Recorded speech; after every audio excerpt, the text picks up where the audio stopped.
The first tremor didn't come from a press conference. It came from a whisper.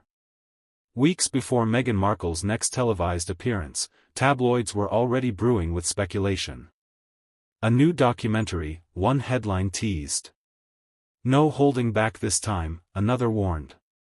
Behind palace walls, the rumors felt like echoes from an old storm. But this time, there was no Harry standing beside her in coordinated defiance, just Meghan. Alone. Framed as the voice of pain. In Windsor, King Charles read the early reports not with shock, but with a weary stillness. He had learned that pain, real or inflated, could be weaponized under the right lighting and with the right audience. "She's painting us in monochrome," the private secretary noted. "And she knows exactly which shade sells." Charles didn't answer immediately. Instead, he stood, walked to the tall window that faced the east garden, and said quietly, "We gave her shelter."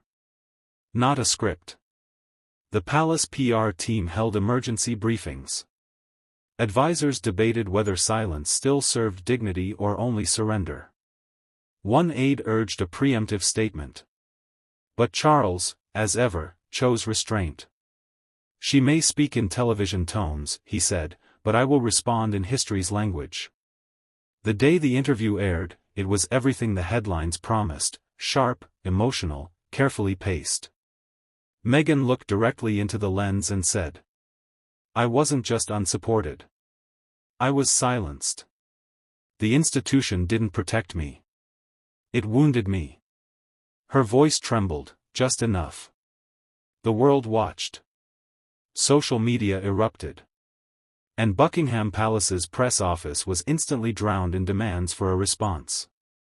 But King Charles didn't rush to correct her. He didn't demand airtime. He simply summoned a historian, requested a specific speechwriter, and asked one question. "How do you remind a nation of truth, without raising your voice?" The palace didn't issue a rebuttal the next morning. There were no interviews, no press releases, no cleverly worded tweets. Instead, King Charles went for a walk. He was seen in the gardens of Sandringham, coat unbuttoned, gloves tucked into one hand, walking slowly under the overcast Norfolk sky.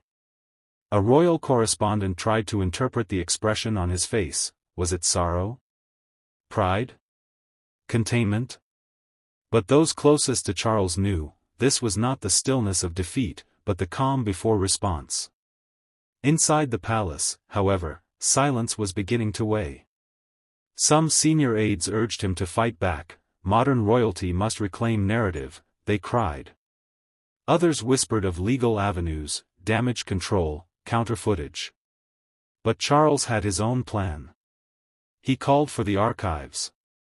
That afternoon, dusty boxes were laid out in one of the lesser-used reading rooms of Buckingham Palace. Inside them, letters from Queen Elizabeth II to Princess Diana, old footage of the late Duke of Edinburgh at war, photos of Queen Victoria visiting hospitals during epidemics, and handwritten notes between Charles and Prince Harry from years long before the split. "Remind me what we were," he said to his aides, "before we were memes."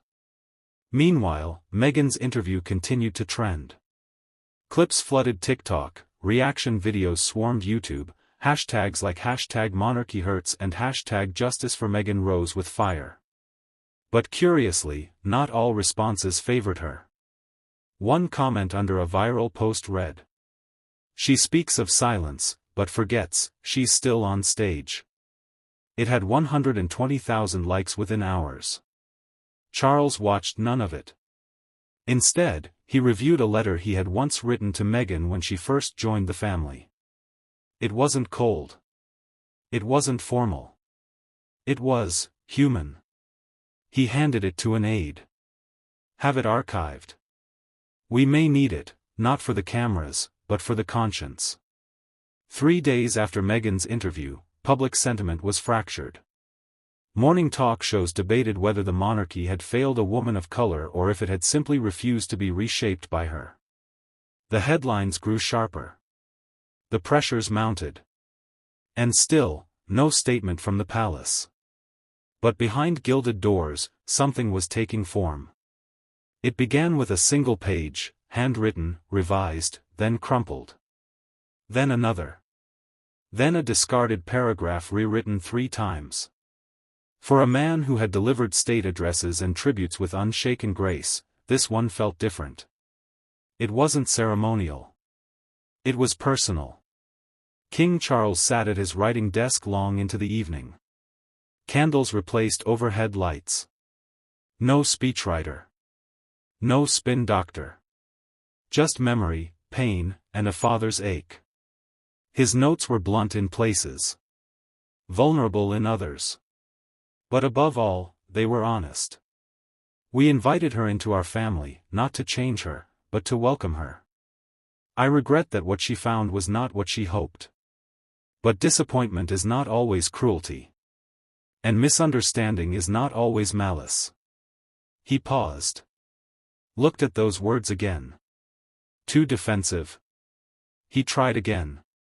The monarchy is not a home for perfection. But it is, at its best, a home for service. And service requires sacrifice, not spotlight. That line stayed. The speech was not for broadcast, yet. It was to be delivered in person, at an upcoming Commonwealth Remembrance event in Manchester. He would not name her. He would not allude directly to the accusations. But the words would be there, for those willing to hear them. And when his communications team asked if he would allow advance briefing to the press, Charles replied with calm finality. No. They've had her voice. Let them now hear mine, without interruption. The Commonwealth Remembrance event wasn't meant to be political. Yet on that cold, overcast morning in Manchester, every seat was filled with the quiet hum of anticipation. Cameras lined the perimeter. Not because of the occasion, but because of who would speak. King Charles entered without spectacle. Dressed in a dark coat with a single white poppy pinned near his heart, he greeted veterans, shook hands with diplomats, and walked the line with that signature royal blend of formality and warmth. Yet beneath the public composure, his speech waited in his inner pocket like a weight. When it was time, he stepped to the podium. The room stilled.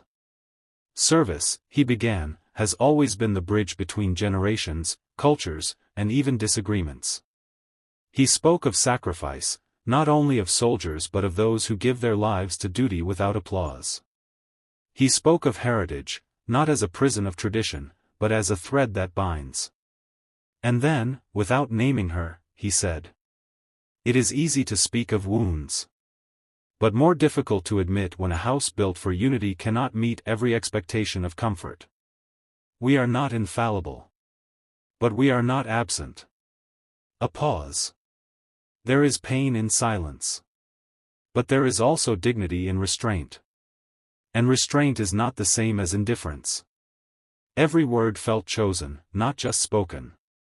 There was no mention of Meghan, no nod to her claims. And yet, the entire room, and the millions watching, heard her name between each line. When Charles finished, the applause was not thunderous, but steady. Respectful. Measured. As if the room knew what had been done, a reply without rebuttal. A stand without spectacle. Later that evening, one headline read. The Crown didn't clap back, it reflected. And on social media, a quote from his speech began trending. We are not infallible. But we are not absent. Meghan did not respond. Not immediately. Not with a tweet, not with a second interview, not even with a public appearance. That silence, unexpected, unsettling, became its own headline. Where is Meghan's response? Charles spoke. Will she? Inside media studios, the question was debated with giddy speculation. Was she rethinking her words? Or was the palace's restraint stealing her narrative? Behind closed doors in Montecito, however, Meghan watched the Manchester speech alone. According to a source later quoted anonymously in Vanity Fair, she rewound certain sections twice. Especially one line. Restraint is not the same as indifference. It struck her, not as a rebuke, but as a mirror. For all her planning, her team's calculations, the millions of views.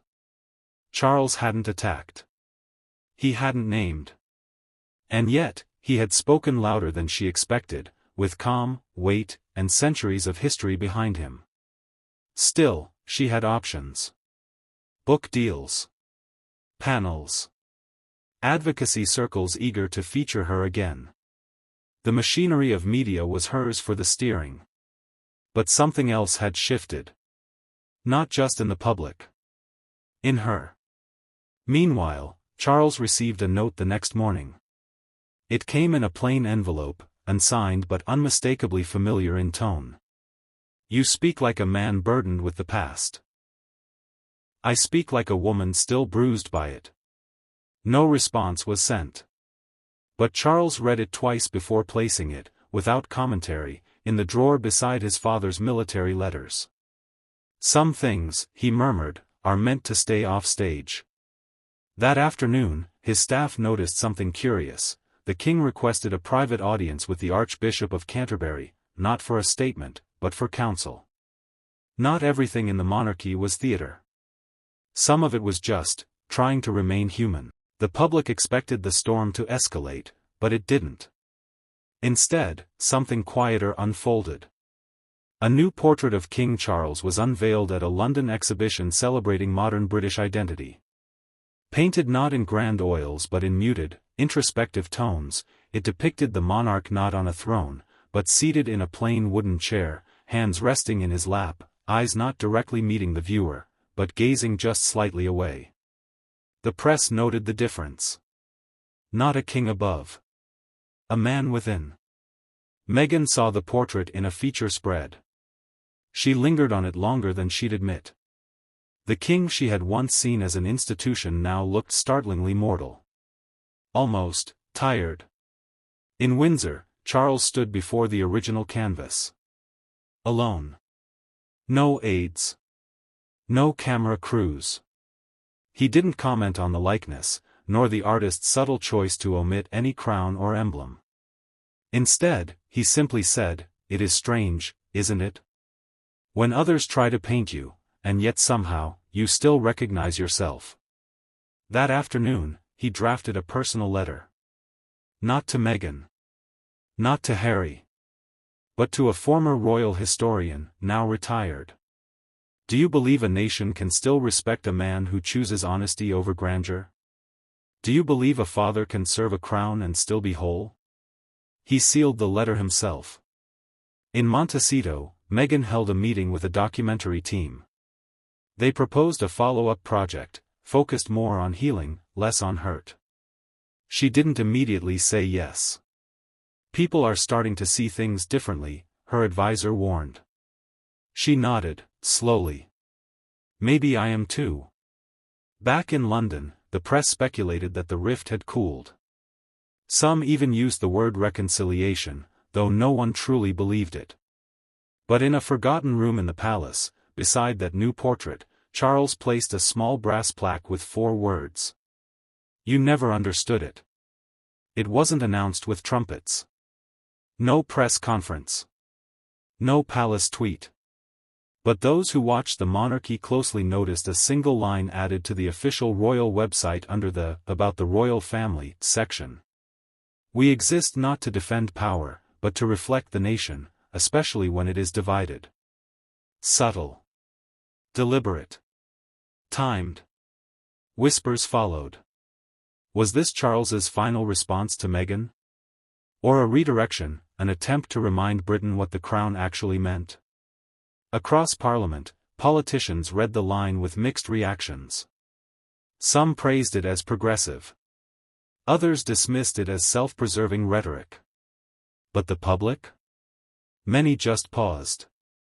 In cafes and comments sections, a new kind of conversation had begun. He didn't lash out.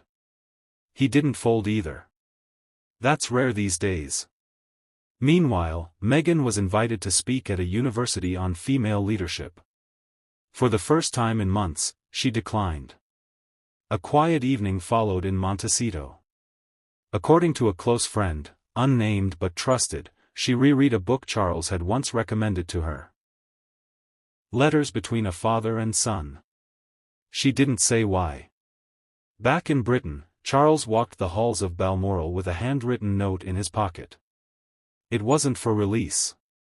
Not for history. It simply read: "The hardest battles are not the loud ones, but the ones you fight for dignity." And in an unannounced visit to a London hospital, Charles spent 20 minutes with a nurse from Ghana. She had lost family to war, survived cancer, and still showed up every morning. When asked why she kept going, she replied, "Because people need to see strength that doesn't shout." Charles smiled at that. He didn't need to quote her. He lived it. Unseen by the public, unaired by networks, and sitting on a digital server under encryption, was the interview.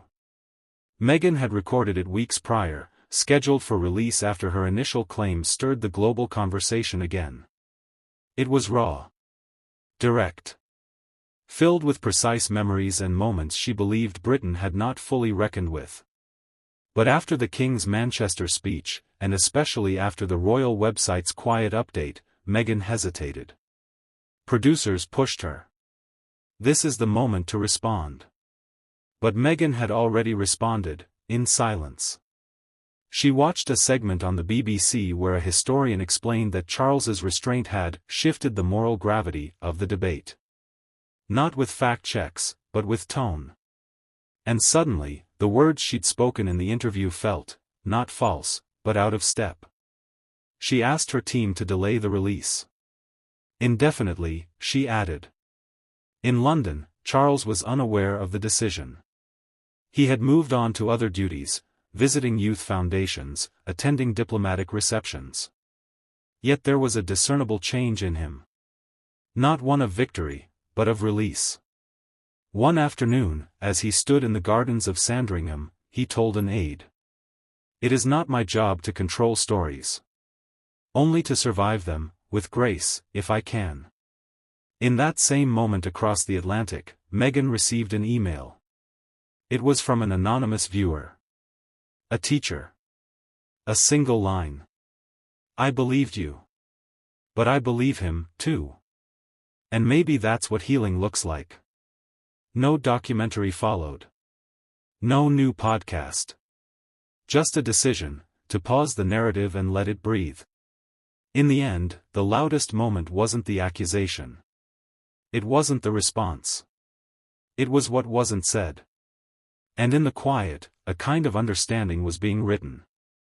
Not agreement. Not friendship. But something that mattered more. Maturity. Spring arrived quietly in Windsor. Cherry blossoms lined the palace gardens, and for the first time in months, King Charles took his morning tea outside, without an umbrella or a press schedule. He sat alone, except for his thoughts.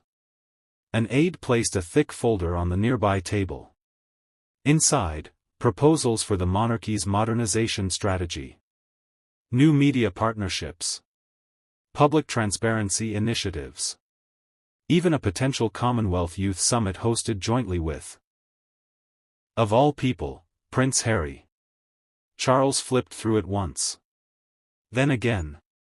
He didn't speak. Eventually, he turned to the aide and said, "We cannot bend the institution to every mood. But nor can we preserve it by freezing time." It wasn't approval. But it wasn't dismissal either. Meanwhile, in California, Meghan had begun volunteering quietly at a local mentorship program for displaced teen girls. No cameras. No press. When one of the girls, barely 17, asked, "Were you really a princess?" Meghan smiled and answered, "Only briefly. But the important part is, I stayed myself." That line trended later, only because one of the girls posted it. Meghan didn't comment. Neither did her team. But somewhere in Windsor, Charles's secretary showed him the quote. He read it without expression. Then said, almost too softly, "And yet, to serve, is to become something more than oneself." No more letters passed between them. No more headlines. The tension remained, but so did something else, mutual awareness. Two lives. Two philosophies. Two kinds of legacy. But somewhere, deep in the fabric of public life, people began to ask a different question, not who was right, but who was trying. And in an age built on noise, effort itself became a kind of dignity. The national papers tried, one last time, to reignite the fire.